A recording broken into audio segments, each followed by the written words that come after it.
আসসালামু আলাইকুম। এখানে যে থাই সুপের প্যাকেট দেখতে পাচ্ছেন, এই প্যাকেট অনেকেই প্যাকেট বাজার থেকে কিনে এনে রান্না করে খায়, কিন্তু আমি একটু ব্যতিক্রমভাবে এই থাই সুপটা রান্না করি, সেটাই আপনাদের সাথে শেয়ার করব। এখানে থাই সুপের প্যাকেট ভালো করে পানির সাথে গুলিয়ে নিয়েছি, এই যে। আর অন্য পাশে আমি কর্নফ্লাওয়ার বাটিতে গুলিয়ে নিচ্ছি, কারণ এটা এমনি চামচে করে দেওয়া যাবে না, তাহলে দলা পাকিয়ে যাবে, সেজন্য পানিতে গুলিয়ে নিয়েছিলাম। আর আমি এদিকে চুলায় জাল ধরিয়ে দিয়েছি। থাই সুপটা যখন বলক উঠবে, তখন আমার ওই যে আগে কর্নফ্লাওয়ার গোলানো, ওই কর্নফ্লাওয়ারটা আমি দিয়ে দেব। এই যে দিয়ে দিচ্ছি, সম্পূর্ণ কর্নফ্লাওয়ারটা নেড়ে চেড়ে দেবো। এখন দেখুন কতটা পরিবর্তন এসেছে স্যুপের। এই যে আমি এখন নাড়াচাড়া করতেছি, আর অনেকটা ঘনত্ব হয়ে গেছে। এই ঘনত্ব হওয়ার পরে আমি অন্য পাশে একটি দুইটি ডিম ফেটিয়ে রেখেছি বাটিতে। ওই ডিমটা কিন্তু আমি এই থাই সুপের ভিতর দিয়ে দেব। সাধারণত থাই সুপে অনেকেই ডিম ইউজ করে না, কেহ করে কেহ করে না, কিন্তু আমি করি। এই যে ডিম দিয়ে দিলাম, এখন নেড়েচেড়ে দেবো। দেওয়ার পর দেখবেন থাই সুপটা দেখতে কত সুন্দর।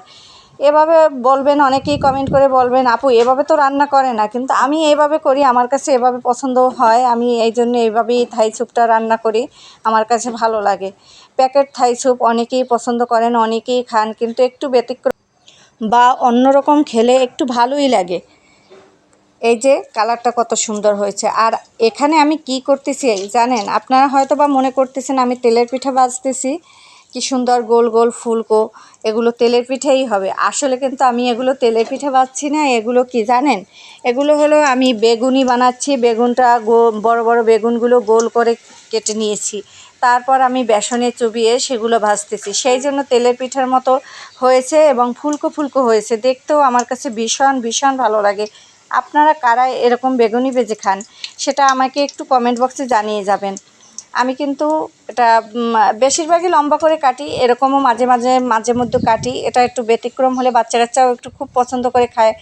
আর এই যে এই বেটারটা যদি আপনারা না ভালোভাবে, এই বেগুনি মচমচে হওয়ার কিন্তু বিভিন্ন ধরনের টিপস আছে, সেটা যদি আপনারা জানতে চান তাহলে আমাকে কমেন্ট বক্সে জানিয়ে দেবেন। আমি বেটারটা গোলানো সেটা আমি ভিডিও দেব, রেসিপি আকারে দেব আপনাদের। এই যে দেখুন তেলের পিঠার মতো ভাজা হয়ে গেছে, সব বেগুনিগুলো এক এক করে আমি দিয়ে দিচ্ছি।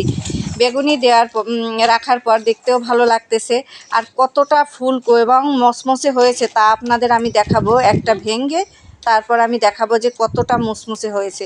এভাবে আপনারা বেগুনি ভেজেও খেতে পারেন। আর থাই স্যুপটা রান্না করার শর্টকাট আপনাদের দেখালাম। এই যে দেখুন বেগুনিটা ফুলে গেছে আর মচমচে হয়েছে। আমার এখন এই ভিডিও এডিট করতে গিয়ে আমারও খেতে ইচ্ছে করছে। আসলেই দেখতে অনেক মজাদার এবং খুবই ভালো।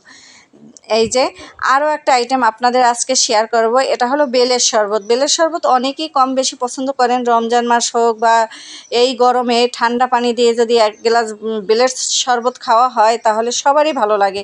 তাই আমি বেলের শরবতটাও আপনাদের সাথে শেয়ার করলাম। সবাই ভালো থাকবেন, সুস্থ থাকবেন। আল্লাহ হাফেজ।